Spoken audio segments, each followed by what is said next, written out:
one of the many buffalo jump locations all across the Great Plains region that Native Americans used to hunt bison by making them jump into off of a cliff. A couple of the requirements to be a buffalo jump tribes who hunted here. So we are this little red dot right here, the Vore site between the South Dakota Black Hills and the Wyoming Bear Lodge Mountains. All of these other dots represent the migratory paths of the different tribes who hunted here. So to kind of start off, the archaeologists did some carbon dating in the 1990s and came up with 1559 as the first year they hunted here. Okay. That was only two tribes who knew about this one at that point, the Hidatsa and the Plains Apache. Because it was only two tribes who knew about this at that point in time, this thing got used only once every 11 to 34 years. Now if we fast forward to about 1660, the Shoshone, Kiowa, Crow, and the Arapaho also figured out that, hey, there's this nice little hole in the ground here that has a nice running water source over there. We can use this as a buffalo jump.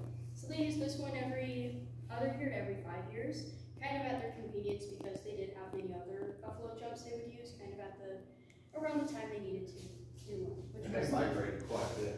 Yeah, I mean, these guys, that's a lot of area. These guys, the Cheyenne, came in from what is now Minnesota. Yes. Wow. Yes. So you're talking big travels. We're talking about a couple hundred miles. Yeah.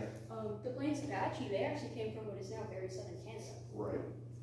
Wow. This is where my grandmother's Navajo, and there was southern. Again, I wish I'd paid more attention when I was young. I used to go to tribal and stuff with my grandfather and great grandfather and have the gathering nations out there. But yeah, I was a kid. I didn't pay attention enough. But yeah, I know they said it traveled, man. Right. So they've had so many more buffalo jumps. Like there's one up in southern Alberta called Head Smashed In, and then there's one just across the border in Montana called, I forget what it's called, but I know that there's one in Montana kind of around Great Falls. So it's like over here. Work one day, so he had to go unwillingly go out and get the cats out. And he said it was so loud that it rattled the floorboards. Oh my goodness. He said it was embarrassing. Had the 4-3 in it? Yeah, that's with what the 4L slippy E. Yeah. They're coded using flags. So the red flags are going to be the skulls, the pink flags are going to be the cutting tools, and the orange flags are going to be the arrowheads. So a couple of the important bones.